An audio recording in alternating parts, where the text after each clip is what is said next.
सुखी दाम्पत्य जीवन के लिए महिलाएं शिवरात्रि, तीज, सावन आदि पवित्र पर्वों पर पूजा और उपवास करती हैं।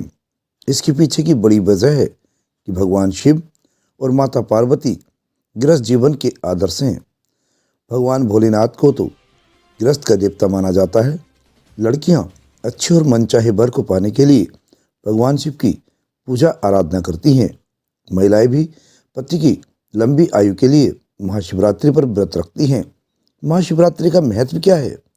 महाशिवरात्रि के दिन माता पार्वती और भगवान भोलेनाथ का विवाह हुआ था, इसलिए इस दिन को सुखी दाम्पत्य जीवन की इच्छा रखने वालों की खास माना जाता है। कहते हैं कि भोले बाबा बैरागी हैं, फिर भी उनका वैवाहिक जीवन हमेशा ही हर जोड़े के लिए आदर्श रहा है।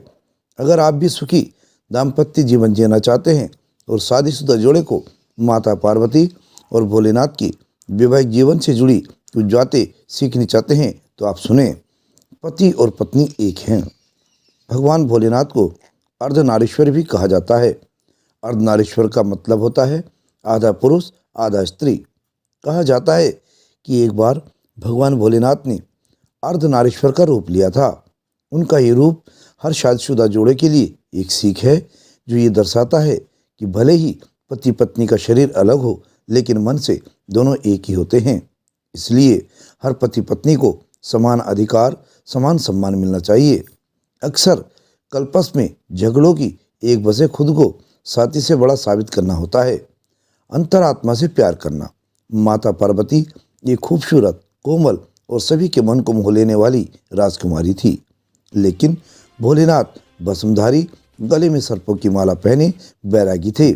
सभी जानते हैं, सभी ने किस्सों कहानियों के द्वारा इनको सुन भी रखा होगा, लेकिन फिर भी माता पार्वती भगवान भोलेनाथ से प्रेम करती थी। उनके रंग रूप में नहीं, बल्कि उनके स्वभाव, निर्मल मन और भोलेपन से उनसे प्यार करती थी।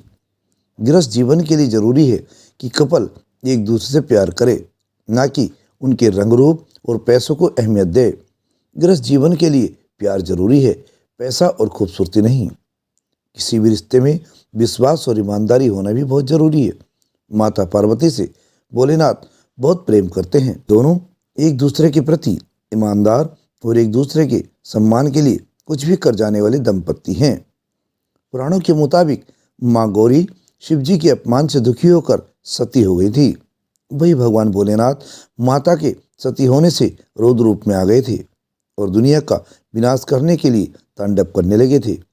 ये उनका एक दूसरे के प्रति प्रेम और रिश्ते के प्रति ईमानदारी थी, जो हर जोड़े में होनी चाहिए। परिवार में सभी के विचार, पसंद नापसंद अलग हो सकते हैं, लेकिन एक अच्छा मुखिया परिवार को साथ लेकर चलता है। भगवान शिव परिवार के एक आदर्श मुखिया भी हैं। भगवान शिव के गले में सांप की माला रहती है, लेकिन उनके दोनों पुत्रों के वाहन सर्प के शत्रु होते हैं। कार्तिकेय जी का वाहन मोर और गणेश जी का वाहन चूहे। दोनों को सांप का शत्रु माना जाता है, लेकिन उनके परिवार में इसे लेकर कभी बैर नहीं हुआ। सभी साथ मिलकर रहते हैं। इसी तरह माता गौरी का वाहन शेर और भोलेनाथ का वाहन बैल भी है। एक दूसरे के शत्रु माने जाते हैं, लेकिन दोनों मिलकर रहते हैं।